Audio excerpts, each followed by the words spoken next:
palazzo storico con un personaggio a noi già noto, un personaggio d'eccellenza che ha già segnato più volte il percorso di questa meravigliosa città, in questo caso nel ruolo di presidente del Casino di Venezia. Abbiamo con noi Gianluca Forcolini. Grazie, è un piacere mio, grazie Anita per l'occasione, quindi benvenuti a Cameraman Calerzi. Che effetto ti fa essere intervistato nuovamente da noi? Ti prendiamo sempre come riferimento di eccellenza in questa meravigliosa città.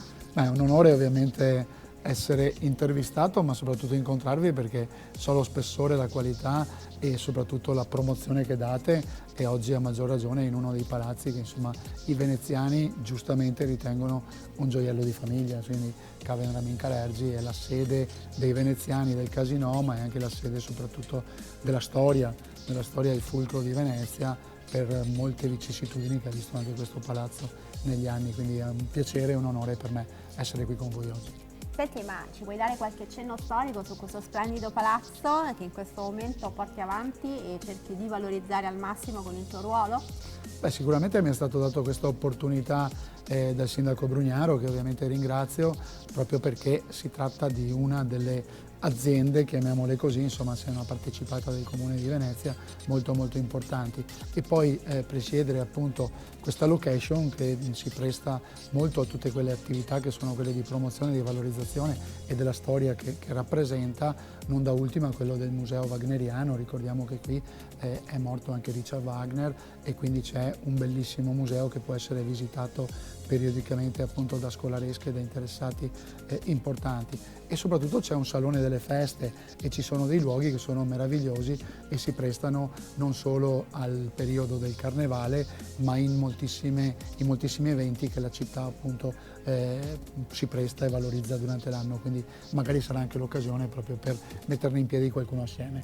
Beh, sicuramente realizzare un evento excellence in un palazzo storico meraviglioso come questo, per promuovere il Made in Italy, le eccellenze veneziane, come spesso noi facciamo, visto che siamo molto affezionati a questa città, sarebbe sicuramente una bellissima idea. Beh, no, anche perché qua effettivamente si respira storia, si respira arte, si respira cultura, si respira tutto quello che ha rappresentato e rappresenta Venezia nel mondo. Insomma, quando parli di Venezia ci si riempie il cuore, no? E quindi quando vedi sì. questi saloni poi insomma non puoi che pensare o ripensare a quello che è passato tra questi pavimenti, tra queste sale, tra questi affreschi, e quindi è assolutamente fondamentale che Venezia si riappropri e valorizzi attraverso questo fabbricato, questo immobile importante, quella che è la sua storia, insomma. Bene, queste mura sono pregne di storia, di Esatto. racconti, ed è giusto valorizzarle, come Esatto. dico sempre.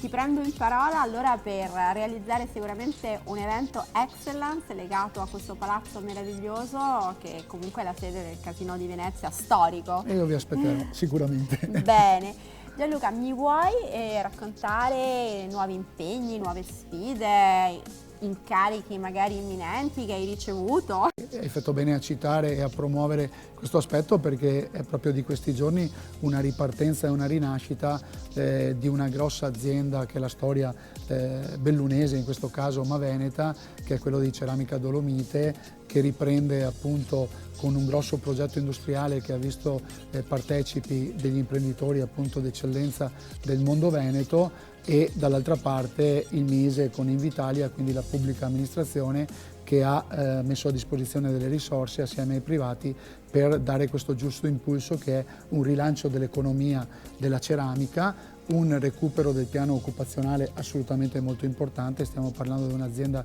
che ha 400 dipendenti, e in questo contesto appunto il Ministero, il Mise, il Ministro Giorgetti prima, ha voluto anche poter inserirmi nella presidenza del Consiglio di amministrazione di questa realtà. Innanzitutto il nostro in bocca al lupo da Excellence Magazine, perché giustamente te lo Grazie. meriti. Grazie. E poi insomma sono contenta perché sento sempre che comunque sia il sistema promozione va avanti, e sia Invitalia che il Mise hanno sempre patrocinato gli eventi che io ho promosso con il magazine per dare valore alle aziende italiane, e questo è un continuo supporto che continua magari ci troveremo a promuovere appunto queste sinergie importanti anche attraverso di voi, e quindi assolutamente diventerà fondamentale questo tassello ulteriore nella squadra che vince. Molto volentieri, amiamo essere supporto e strumento per diffondere tutto ciò che è eccellenza e soprattutto che è Made in Italy. E adesso siamo giunti all'ultima domanda di rito: che cos'è l'eccellenza per Gianluca?